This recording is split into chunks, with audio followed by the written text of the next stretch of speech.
Ah, the good old days indeed, weren't they? Yes, it's a truly stunning castle. But somehow the whole world has become rebellious, hasn't it? Yes, surely. We don't build castles anymore, do we? No, and there's no one here who needs to fight with anyone, right?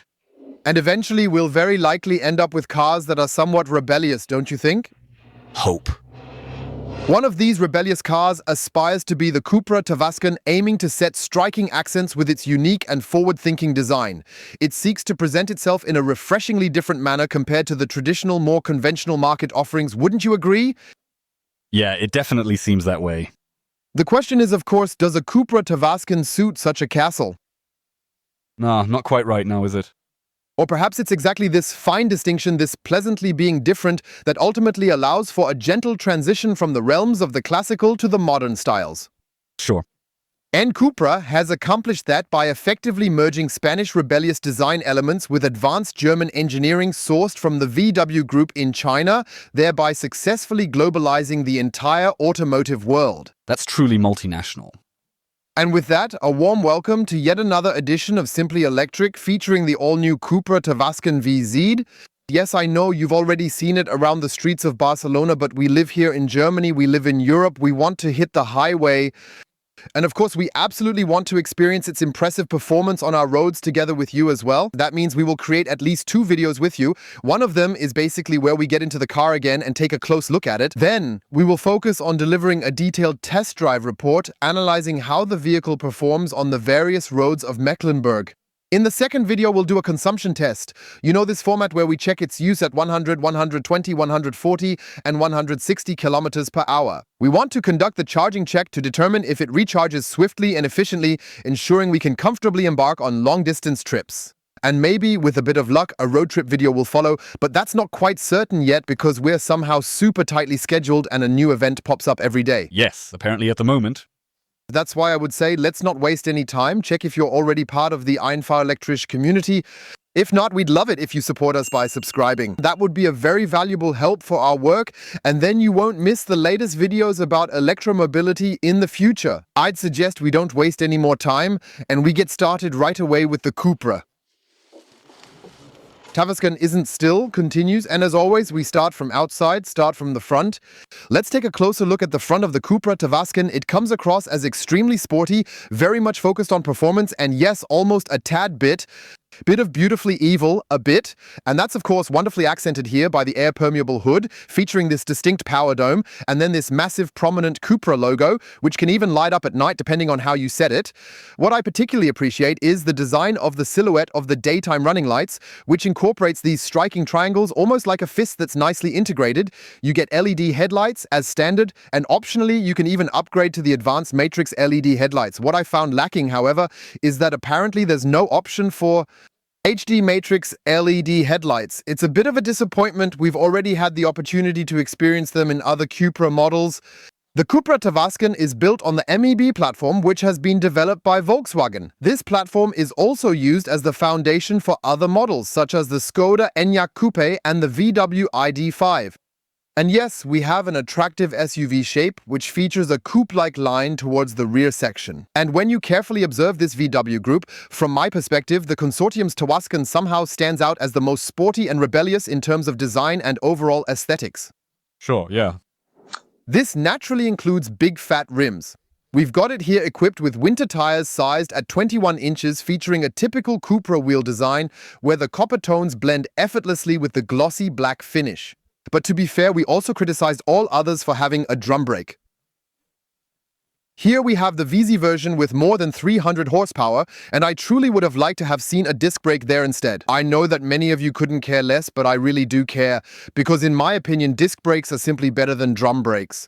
Absolutely, and yes, what truly stands out to me is the stunningly impressive basalt grey color on this Cupra Tavascan vehicle. We freshly washed it for you, but today it's somehow a bit damp and wet. Unfortunately, he has become a bit dirty once again as a result of the long journey all the way over here to the stunningly beautiful Hohenzollern's castle. Yeah, I find the rear section to be quite well done. In this view, you can truly see the design line beautifully highlighted. You can clearly see the impressive LED reverse lights seamlessly integrated into the distinct illuminated red Cupra logo. I think it's truly one of the most beautiful and modern taillights currently available. The design wisely avoids an exaggerated roof edge spoiler, instead opting for a neat tear-off edge at the bottom. This strikes a perfect balance between practical utility and contemporary stylish flair, creating a sleek and sophisticated aesthetic that stands out in today's automotive design landscape. They've also managed to integrate the hinges nicely into the bodywork, and then everything flows down here smoothly without the inclusion of a rear wiper and leads to the rear edge. That can be really handy if you want to have a little snack at the charging station, if you want to maybe put something down there. Many also call it a little fry counter. I really believe it's simply a visual highlight that effectively completes and beautifully rounds off the rear. Yes, it's a classic diffuser. Of course, that is certainly part of the overall design as well. We always pair this basalt grey with the shiny black finish. Additionally, we don't have any basic or ordinary plastic surfaces, if you want to put it that way, on the outside. And when paired with the privacy glazing, in my opinion, it looks really, really fantastic. And it also gives off a very, very sophisticated visual impression. Now let's go ahead and discuss the dimensions. We have a vehicle length of 4.64 meters. We have a vehicle width of 1.86 meters plus side mirrors, so we're at a good 2.10 meters. The vehicle measures in terms of height 1.59 meters. For comparison's sake, my height is 1.85 meters, and we're looking at a wheelbase length of 2.68 meters on this vehicle. The Cupra Tavascan starts in Germany from 53,240 euros in the base model. At that price, you don't even get a navigation system. And so on and so forth. Feel free to take a closer look at the configurator for more detailed specifics. It actually kicks off properly at approximately 56,200 euros, including a navigation system and all the essential features you definitely need to get a sleek Tavascan. Then with RWD rear-wheel drive, which means the electric motor is situated here on the rear axle, also powering the rear axle with 210 kW, 286 HP. And for those who, for example, wish for an all-wheel drive, like we have with the VZ, it costs around 60,700 euros and includes an additional motor on the front axle, totaling 340 horsepower of system output, which should accelerate him from 0 to 100 in 5.5 seconds, and top speed is probably 180 kilometers per hour. We'll try all of this in the second video. On board is always, with its wheelbase here and a good 2.2 tons empty weight, a 77 kilowatt hours net usable battery pack. 82 kilowatt hours gross, but I do wonder though, since there's a newer generation with a slightly higher energy density, offering 79 kilowatt hours net and 84 kilowatt hours gross. How come a brand new car doesn't get that then, right? It's a bit of a pity indeed. I genuinely would have wished for that because it might allow it to load somewhat more quickly. We'll definitely also try out the charging process when we carry out the consumption run, because we have the charging port available here, which allows us to power up 3-phase with 11 kilowatts at the wall box or at the public charging station. Furthermore, there's the capability of reaching up to approximately 130 kilowatts in peak using DC. This means the Tavascan can truly perform in around 30 minutes from 10 to 80% charge capacity. It is said to be equipped with functionality for preconditioning features as well. We'll also take a look at that together. You can start it manually, but it also seems to start when you enter a charging station as the destination. And what you should definitely pay attention to is the winter package, because as I've read, it doesn't apparently come with a heat pump as standard. So you basically have to take the winter package. It includes things like seat heating, windshield heating, and of course the Werner. Pump for around 1.5 kilos. So in some ways, I find it really hard to grasp or fully comprehend the pricing policy. Do you? No such catalogues of what you can buy additionally, we actually know only from other manufacturers.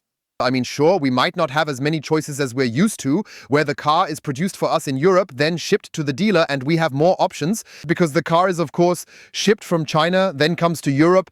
Somehow, naturally, also there's a delivery route in between, and naturally the aim is to compress the packages somewhat. That means even with the VZ, there are 1 or 2 additional options available where you can obtain racing seats or larger rims. However, you can't simply navigate through this configurator in the same way we're generally accustomed to within the Volkswagen brand family. Yes? Pity. And that could possibly be the compromise you settle for with the Tavascan, seeing as the car is not actually manufactured in Europe, but rather in China. Visually, speaking in terms of quality aspects such as panel gaps, the paint finish, and overall craftsmanship, I sincerely believe it stands on par with others. I didn't really notice any differences in quality, but when it comes to the available configuration options, it feels far less flexible compared to other models and derivatives that you might find on the market. Of course, an important part of the chronology is taking a look underneath the hood, and unfortunately, we still notice the hood lifters are missing. So now we first need to find the little hole here, just like in my 93 Golf, where we can insert the stick. That fits perfectly. Yes, and then we actually do have a little bit of space here, I would believe, where we could have thoughtfully integrated some kind of flat tray to at least store something useful like a Type 2 charging cable in this spot here, along with a Schuko emergency set. I don't think I-vents are such a big investment at all. Whether it makes any sense to insulate here is something we'll find out soon enough from the interior noise levels, whether it's really something we should consider doing or perhaps not. Yeah, I would suggest we go ahead and test the sound, but please take a close look at the shape here. Come around here, Stefan, take a look. So here are essentially those air vents, like BAM, then the elevation here. That's a cool design. That's really cool, huh? That's definitely something different. First 3, then 2, and simply 1. Many of you might be thinking, why should I bother with the frunk when I'm really interested in the trunk? So let's take a look at the trunk next. The rear trunk opens electrically through an impressively large and beautiful tailgate, offering a generous 520 liters of storage capacity. I believe that's quite a significant amount of space for a vehicle in this particular class. It's ample enough for traveling comfortably with 4 adults, and here you'll notice excellent build quality and a nicely finished carpet, which adds to the appeal. On the side, there's also a nice, neat felt. It's all very, very pleasing. And here we also have pockets where we can store some stuff, or maybe the charging cable on the left and right, since we don't have a cupboard. Correct. What we also definitely have here is a really nice double load floor where we have the option to, for instance, store the charging cable or various other items in the appropriate manner. I really must say it's quite nice, right? Yes, as mentioned, a second loading floor like that. Yes, that would definitely make for a really great story. Yes, if we then carefully remove the liftoff tray here, which is not only very well made, but also beautifully lined, then we also have the opportunity to increase the 520 liters to as much as 1,500 liters, for instance, by demonstrating the through loading to you first of all. This could be particularly beneficial for the friends of skiing or colleagues who, from time to time, enjoy traveling with a longer item or equipment. Decide to have a bit of variability here as well. Now, I really wish we had been treated to something special by Cupra. Are you talking about a version with pre-tensioning? Exactly, a backrest that features spring pre-tensioning, since that would have provided us with the perfect opportunity to fold down the 60% section on the passenger side here beautifully and with great ease. It's also nice when it doesn't snap into place. Click, clack, there, now it rings nicely again. We know that too, and so you have the opportunity 60% on the passenger side. And then you can fold down 40% on the driver's side accordingly. It angles up slightly towards the backrests of the front seats, which, by the way, appear quite stylish and chic. Then pause a little bit longer, and you should actually be capable of generating up to a total of 520 liters of storage volume, which is quite remarkable for such an arrangement. What I don't quite like is the hard plastic here. I'm always afraid it might get scratched. Feel free to reach out for any further detailed information you might need. And the same applies up here on the trunk lid. Some people might say, why do I care about the trunk lid's lining? Yeah, that's correct, but when the trunk lid is closed and you have this hard plastic here, and your luggage is scraping or scratching along back there due to the dips in the road surface or bumps, it can cause scratches. Yes? At least down there near the invitation or something similar. Definitely put a small aluminum strip over it or something like that. Now it doesn't scratch as far. And it opens up by itself now? Electric shut. That's how it should be. A roof load should indeed be possible. I found it to be up to 75 kilograms. Okay, a small roof rack fits. An optional trailer hitch is available. The rear-wheel drive version probably supports brake trailers weighing up to 1 ton. And for the all-wheel drive model, it's 1.2 tons towing capacity for brake trailers. That's where I don't quite grasp the decision-making of the VW group, because many folks were a bit upset and disappointed about why you can't tow larger trailers with their vehicles. And other manufacturers are showing us, even in this vehicle class, let's take the Ioniq 5 or Kia EV6 for instance, which can pull up to 1.6 tons of trailer load, why it hasn't been updated a bit. I'm not really familiar with the technical reasons behind it, of course. I didn't really receive a transparent response there either. I just think it's a pity that with these series on the MEB platform, there isn't a bit more focus or orientation towards what the customers actually want with newer vehicles. That would have been cool, yeah. With a towing capacity of 1.6 tons, you could easily tow a horse trailer, perhaps bring along a small sports boat for some fun, or even take a cozy caravan for memorable vacations. And so, of course, with 1.2 tons, you are a bit limited. Good.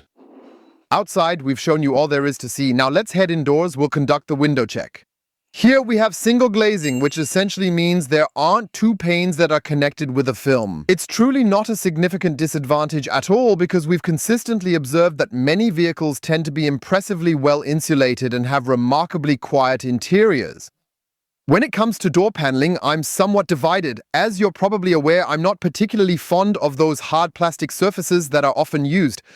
And here I have to be clear, here it's soft and there's that marbled foaming too. That looks quite chic and stylish. However, over time, when I think about the group that tends to rest their elbows on leaner, it might actually become a bit uncomfortable or hard. Wouldn't you agree? Is that articulated suitably well as it stands now? What truly stands out visually, of course, is this plastic rail situated right here. This is now the positively articulated version featuring the plastic handle, which is beautifully crafted here in an especially lovely bronze shade. Friends, is there no other material? I'm not sure about it either. Yes, what I truly like a lot is this sort of material that feels quite similar to a neoprene fabric. And then here you have the Cupra logo again, and it's basically illuminated by the ambient lighting at night. That's super, super chic, and as a result, the entire interior seems really high quality, even though we have just plastic here. Yeah, Cupra doesn't offer any soft padding here either. It's quite hard, you see, just like I mentioned. It's simply wrapped like that. Yeah, and then we have here, as we know it from the ID4, ID5, this window control where you have to switch for the rear. I think you get used to it, and with the mirror adjustment, there's really nothing to overthink. Yeah, we have the sound system here, the Sennheiser system, which we'll show you later, and here again we have hard plastic, at least down here it's slightly textured. Yes, and inside, of course, there's also the hard plastic. You can also quickly rustle and lap around a bit if you... A plush carpet or felt lining inside there would most probably have been seen as quite stylish and elegant, but what's cool is that this element, which we'll show you from the inside in a moment, is incorporated into this element design-wise, and that's what's great about Cupra. They always manage to add that certain extra touch. It's not just merely a door panel and dashboard, everything is intricately and beautifully woven together, you know. Exactly, just like the door closing sound. Take a look here. When you visually examine the dashboard closely, it's really super cool from a design perspective. Look on the right, how it seamlessly blends into the door panel and curves elegantly. Then also here with the copper-colored line. Up here it's a softer plastic, but it's still plastic. On the top section, it becomes hard plastic once again. Over here we have really nice-looking plastic air vents, and it is once more this plastic armada that is like, how do you say so nicely, like a sawtooth or bunny tooth or something.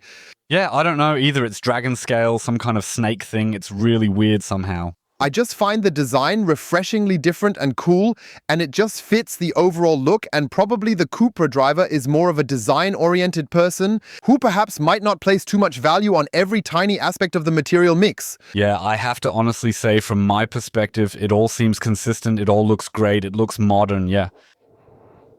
Certainly, the large head-up display that includes augmented reality is definitely a significant hallmark of modernity. We've already showcased that to you multiple times with the ID models. Truly, it's one of the absolute best head-up displays that money has the ability to purchase. Here we have the compact driver information display in place, which might get a little obstructed depending on the position of the steering wheel at the time. Perhaps it might have been somewhat better if it moved along here because, as you know, you can easily adjust the steering wheel in both height and distance. Adjust it to your preference. Yes, so essentially located on the left side, there's the turn signal and wiper control, and on the right side, we have the gear selector. This allows us to choose between drive with stronger braking regeneration or drive with the standard level of regeneration. Then we basically have a touch slider combination here where we can smoothly swipe across like this, or when adjusting the volume, we can also easily swipe across. I'm simply a fan of tactile buttons, but I don't especially want to spotlight that excessively. You can definitely form your own personal opinions about it as well, of course. Yes, we have a nice steering wheel here, feels good, also very sporty, with the contours again. Yeah, got a nice hubcap here made of plastic with the Cupra logo.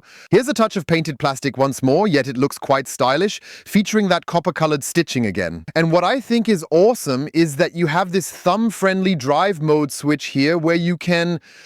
So you have the ability to switch through each drive mode individually, such as comfort, performance, then Cupra mode, and individual, which you can adjust yourself, plus traction and range modes, especially when you're aiming for achieving the maximum possible range. And then, of course, you have this very crucial Cupra button right here on your right thumb, which is absolutely essential if you ever want to rapidly switch to the high-performance mode within the vehicle.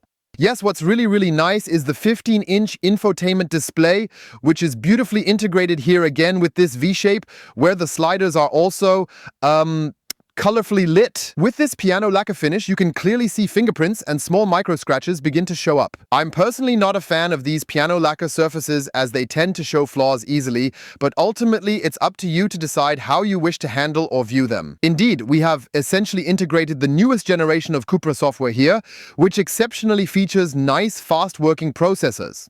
And then, accordingly, you can handle and control this quite efficiently. You now have the option to differentiate between various charging stations that offer more than 100 kilowatts of power capacity. For example, you have the choice to select either Unity or Cupra charging separately. This is a fantastic setting option that offers a significant advantage, allowing you to optimally support the charging planning process that the car manages.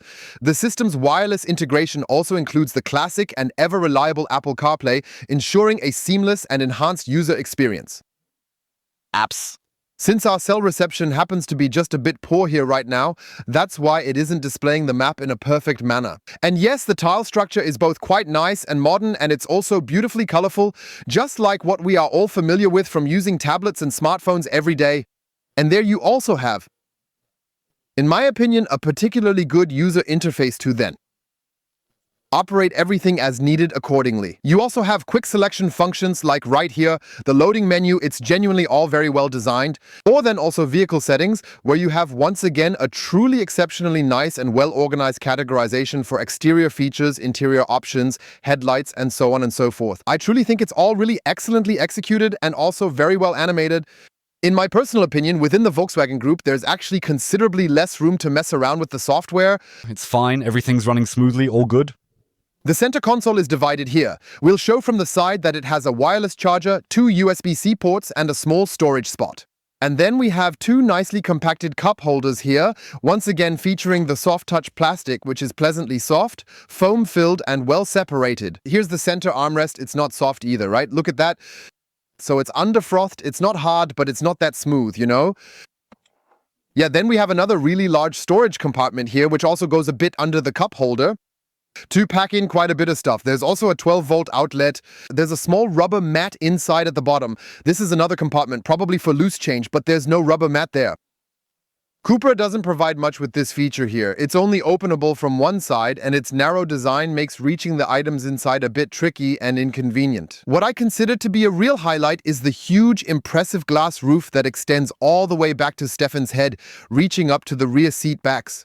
It's well designed to ensure that during autumn and winter, you can enjoy natural daylight illuminating the Tavascan's interior beautifully, creating a warm and inviting atmosphere in the vehicle. And you can, of course, also utilize a convenient slider mechanism to put a thick, heavy blind in place, ensuring that in the summer, when you've already heated the glass and you have this intensified heat effect, your head doesn't end up getting additionally heated through the glass roof, keeping the cabin environment more comfortable. That's, of course, very well done, just like the headliner.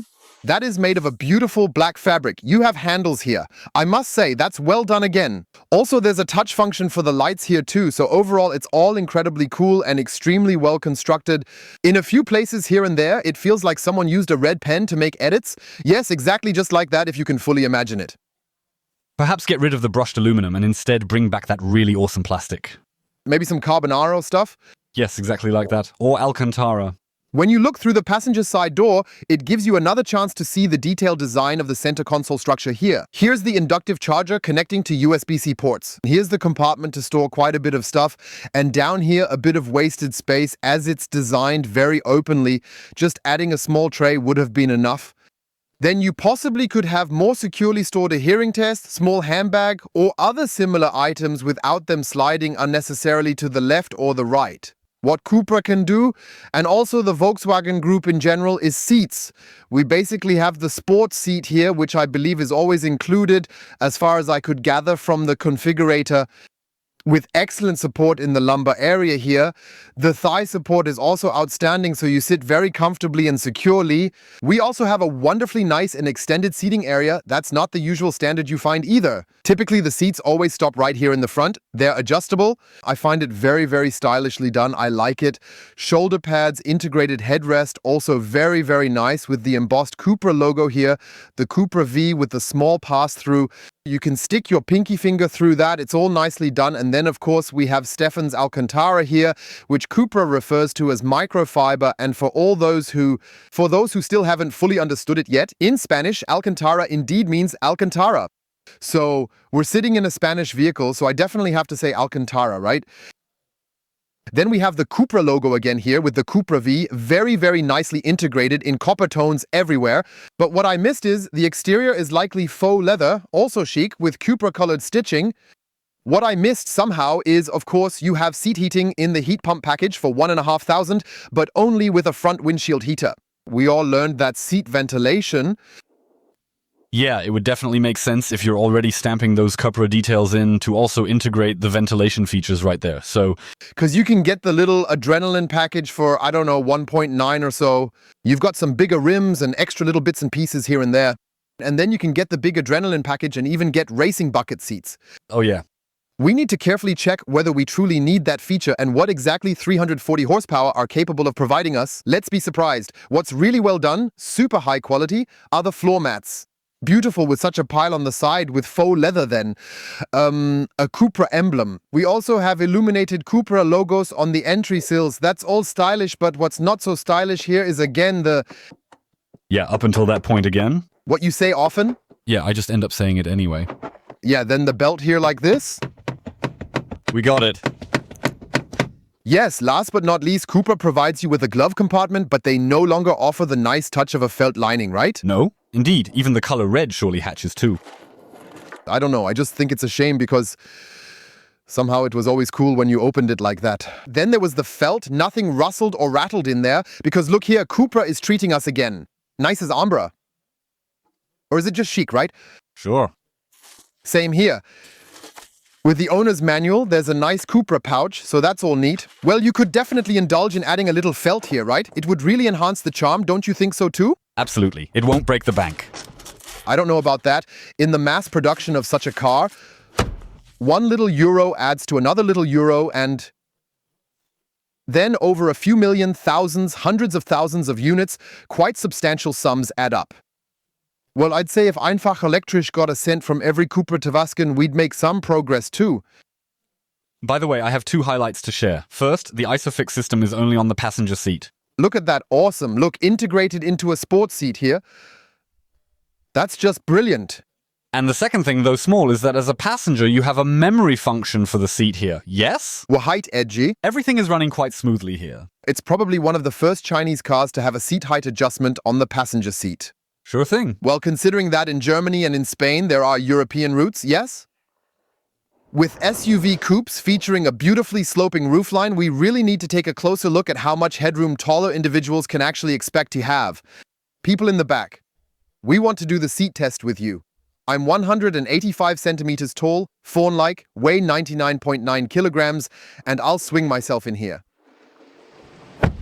Through the rear door, you get yet another opportunity to glimpse my seating position. Regrettably, in this vehicle, there's no option to adjust the rear seat backrest, unlike what we demonstrated with the BYD C-Line, for example. Around 20 degrees, I would have found it really cool if you could just differentiate a bit more between sitting upright and lying comfortably. That's honestly a great idea if we had some decent headrests. I have here, I think, about a fist's worth of space left to the roof above my head. The roof blind neatly disappears here too. We have a center console, as I've mentioned quite often, where if you're sitting in a bit more comfort, your elbow quickly ends up in the cup holder. That was kind of the target. You know, everything was intended to be a bit more solved cooler. Yes, they at least have a flap, which is something I always require. Just put a flap over it. So again, we generally don't compare one car with another because each of you makes a personal decision based on what you find preferable by watching our detailed videos. But there's still some room for improvement back here. What's nice is, of course, the quality.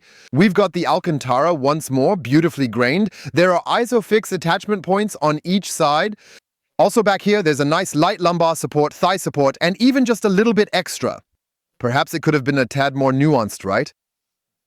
Because there's always room for more. Stefan, feel free to come in here. We have the air vents again. We have here the control panel of the 3-zone climate control.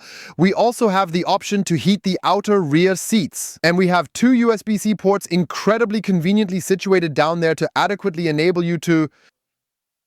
Devices can be charged efficiently. The backrest is well crafted, fully upholstered in faux leather with the Cupra V, and there's a pocket here. But perhaps you could have added 2 additional pockets here, extending all the way down to here. That's all quite nicely done, and we also have a very smooth and flat surface here. The only thing that bothers me again is it just happened to me. I simply slid forward a bit here. You moved the mat well, yes. Take a look at this. So there used to be this little nub here for locking in place. Yes, yep. So that's probably where they save some money. I find it all a bit unfortunate because, you know, everyone moves around back here, especially kids. And if it keeps sliding back and forth and dad or mom always has to push everything back into place again, it's sort of like that, don't you think? Yeah. Isn't that nice either? Certainly. Here's the shortened version of the translation. Yes, we'll show you the door panel again. It's stylishly done like the front, although it doesn't have the silver honeycomb pattern here. Yeah, you could have maybe run it through the whole car, right? Yeah, I don't know if it would have fit visually or not. I'm not an interior car designer. But I might have hoped for more emphasis on value in the order, you know? All right. I'm saying we just need to... Yeah, come on, Rattle, let's go. Let's not say anything more about it. Obvious, right? Outside, we've already shown you absolutely everything, and inside, we've done the same. Now we are excited to hit the road and truly experience, along with you, the VZ Tavascan with its 340 horsepower. Let's start with the turning circle, and that's cool here with the Tavascan, 11.50 meters, so it can be nice and tight. Navigate around the steps in this way. It's a pretty cool feature because a lot of people will likely use the Tavascan for navigating in urban environments too. And naturally, good vehicle turning options are always quite interesting and noteworthy. Besides the turning circle, having the capability to park is extremely important for a significant number of you in urban environments. We're eager to give this a try and observe in detail how the Tavascan can effectively assist us with parking in this situation. He even offers a parking assistant feature that allows it to park on its own. However, I don't particularly enjoy using it as it tends to take quite a bit of time for my liking. Yeah, somehow the power pedal is performing quite efficiently in reverse here. Yeah, I feel like the rear view camera could definitely be a bit higher in resolution. It seems somewhat flickery and kind of grainy. Yeah, the question isn't simply about some leaves lying around there. However, here on the right, it's flickering relentlessly too. I think you can't see that on camera. Exactly. Then you have Adidas. Also the option to somehow clean the camera here properly. That's certainly quite obviously a wonderful story as well. And then you can additionally enlarge the entire image from this picture right here accordingly. You have a 180-degree mode available when you are backing out of a driveway. That's actually quite nicely done, I would say. And you have the top view available here, allowing you to roughly understand how the tires and the curb edges behave in relation to each other. When we essentially switch over into the drive mode, then it seems like we actually don't have an active front camera available, do we? No, nope. Didn't find it here. Not giving, huh? Doesn't seem so. Because that would have indeed been quite helpful again, especially when we are exiting from a tight driveway or something similar so that we could see just a little bit more. Yes, so we essentially have a 360-degree top view and we additionally have a rear view camera. I'm not sure if a 360-degree camera system is still optional since we almost have full equipment, right? I think we should also take a look at that in the configurator. Yeah, he handles cobblestones well. Yeah, there's a bit of rustling and clattering in the entrance area, indeed. Because there's kind of some carpet or felt missing. Now we have a hard pothole here. Makes it very tight and nicely comfortable.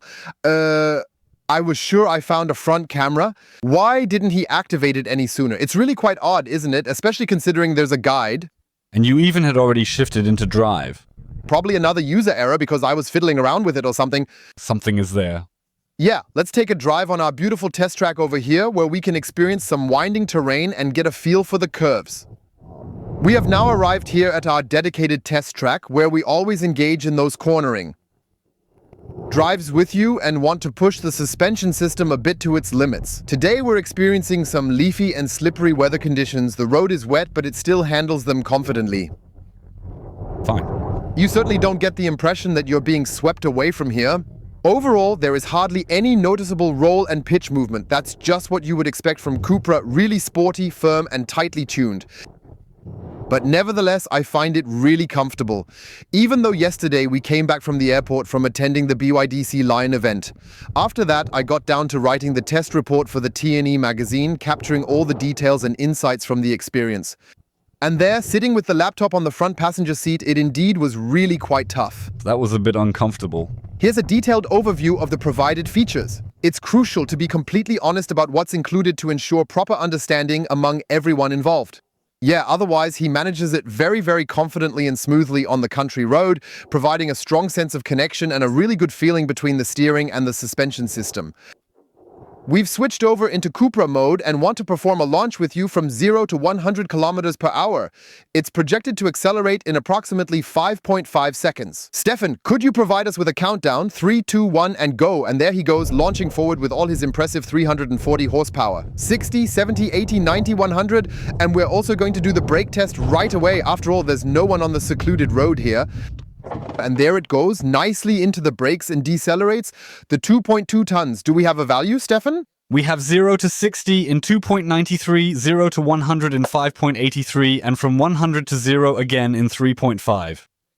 That signifies we are planning to test it once again in the opposite direction very soon, but it is already pretty close to its intended and designated value. We're guiding you all through this rather delightful right-left combination here, so please don't get overly startled. The traffic sign recognition didn't catch the town exit sign, so it's still beeping here, but you can smoothly drive through here as well. The suspension is stable. Let's do another brake test in the curve. It remains stable too. Therefore, one sincerely has to say that the car genuinely feels very, very nice and quite secure on the road in this setting. And even when we simulate something a bit similar to the Elk test here, it doesn't really have any large swaying or tilting movements. That's truly a great and remarkable performance-focused chassis, just the way it should rightly be expected in this class, don't you think, Stefan? Yeah, it's fun. It moves forward nicely. And we mustn't forget we have 21-inch winter tires fitted with a rougher tread pattern, and so on. It's all a bit softer. He just makes it all fancy somehow. The road is damp and wet here, so there's really nothing you can hold against him. If you just step right in spontaneously, it immediately stops. Yes, you certainly do. So when I think back to the lines we filmed just yesterday, it's like comparing day to night due to the stark differences. That's definitely true. When we perform those minor knee movements here, especially right at the limit, it remains impressively solid and consistently stable throughout. All good things come in pairs. We're heading in the opposite direction. The Draggy is ready. Stefan, start the countdown. 3, 2, 1, go. He takes off, reaching 30, then 50, swiftly to 70, advancing to 90 and hitting 100. And of course, we're also conducting the brake test. And there's a really nice grip as it goes in once more. Today's newsletter said it got 5 stars in the NCAP crash test. Well, if you test that far, he wouldn't be. Exactly. Stefan, go ahead and read out the values in detail accordingly. What exactly do we get from that? Yeah, 0.60, 3.22, and 0.100. We have 6.3 this time. Oh, well, it's somewhat hilly in this area as well. One really must not forget that when technical data is being calculated, the manufacturer indeed makes every effort to have warm tires properly. Of course, not winter tires, but rather excellent summer tires, and of course, a road surface that supports it in the very best possible way. And if you somehow manage to get reasonably close to matching those values, then it is, in my opinion, perfectly fine and completely acceptable. Yeah, when we take this fast bend over here, we experience a really nice and direct steering response. We have excellent handling. If we need to swerve aside a little now, it really works well. You can definitely feel that it is nice and tight, right? So when we go over this bump, it's almost like the Senna S, don't you think? And then we head into the long left curve. It's pushing a bit over the front axle, but let's not forget we're moving 2.2 tons here, right? A lot indeed. So my 911 isn't moving at all here. Let's measure the interior noise at 50 kilometers per hour.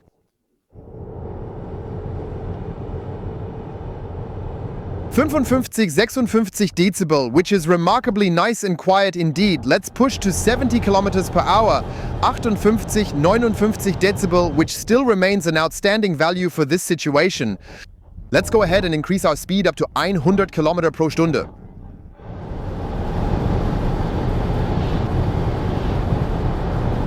(64, 65 decibels. So you notice that the Tavascan, despite not having double glazing, is very, very well insulated and pleasantly quiet.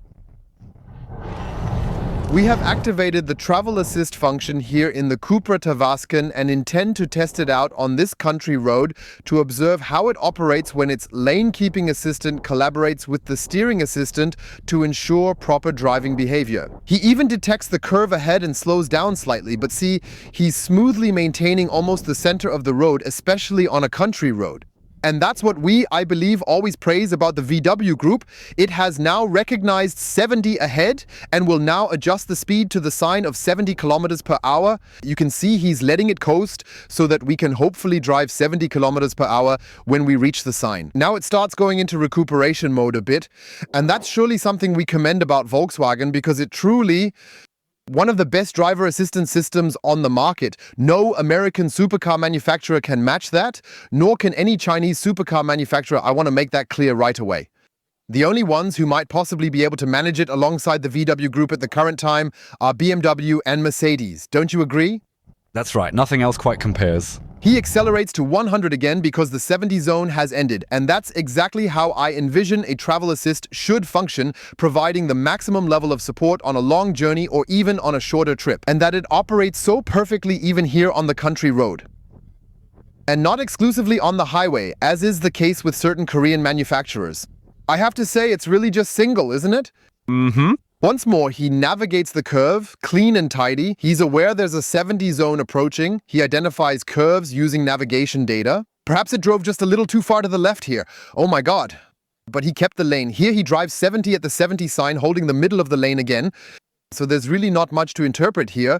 And it also gives me a secure feeling when I only have my hands on the capacitive steering wheel. That means 3 fingers are enough for him to notice that I'm paying attention, that he's driving relatively error-free, right? Yes. Sennheiser. More lovely. Don't you think it's quite nice and good, right? Indeed, it is genuinely exciting and truly fascinating. There are genuinely nice and clear highs, thoroughly clean and precise mid-tones, a truly pleasant bass, and a really good sub-feel that's not overly intrusive at all. So it's just enjoyable to go on a long journey with such a Sennheiser sound system, listen to beautiful music, and enjoy a bit of time in the Trabant. The most advanced sound system really only serves its purpose if you also have an excellent, comfortable suspension to ensure a smooth ride on a long journey. That's precisely the reason why we've developed a neutral medium intended to provide you with dependable reference values for guidance. And this reference tool is called Stefan's Popometer. And of course, we ask ourselves the question, how does it perform today in the Tavascan? Really excited to see the next intro. Hold on, that was absolutely delightful. But honestly, the seats are simply fantastic. That's exactly why with sports seats, you obviously have perfect lateral support, good thigh support, the sides of the seat surface, everything's awesome. I find the suspension, just as you mentioned, firmly comfortable. It doesn't sway, you have hardly any body roll. He responds well, and the direct steering is really pleasant. Yes, I truly like it a lot, and driving becomes enjoyable. Sure, what you really need to remember is that with this firm suspension setup, you can definitely feel every aspect of the road surface and truly experience how the Tavascan performs and handles on the street. I observed that when I composed that detailed test report for the T&E magazine just yesterday. That's maybe not comfortable enough, but for me as a driver, and you know, Cupra is supposed to be an experience, it's meant to effectively convey a certain emotion, too, and it definitely reaches me fully, especially in combination with the all-wheel drive, the 340 horsepower, the over 500 Newton meters of torque. That's truly an exceptional and brilliant combination where it can really prove to be a great curve hugger, where I definitely think it would also be tons of fun to let it swiftly fly up the Großglockner High Alpine Road. I can imagine countless wonderful roads and scenic routes where it really brings immense joy to speed along, even in an electric SUV coupe, allowing its full potential to shine. I'd really love to witness a race at Oschersleben. Alright then, let's wait and see. Where we navigated the Taycan 4 Cross Turismo through those engaging routes, so in that sense, electromobility can indeed accomplish a lot as well, despite the higher weight. And I really must say, it truly is a perfect mix because anyone considering purchasing a Tavascan isn't simply looking for comfort. They genuinely want to fully experience and relish that thrill and emotion in their entirety. The emotion. One aspect that impresses me a lot is the new charging menu. This allows you to essentially adjust and set the maximum charge capacity right here. That's nothing particularly special either, but what really appeals to me is the ability to enhance and improve the fast charging process. This indicates that, as of now, we possess a fast charging capability of 55 kilowatts. At peak, it has a maximum of 135 kW. But you can always manually start the battery heating whenever you know, hey, I want to charge quickly. This essentially means that he would need approximately 22 newtons in order to effectively and optimally be able to charge using the maximum power output of 135 kilowatts. I think that's a pretty cool story, right? Yes, it's pretty cool, yeah.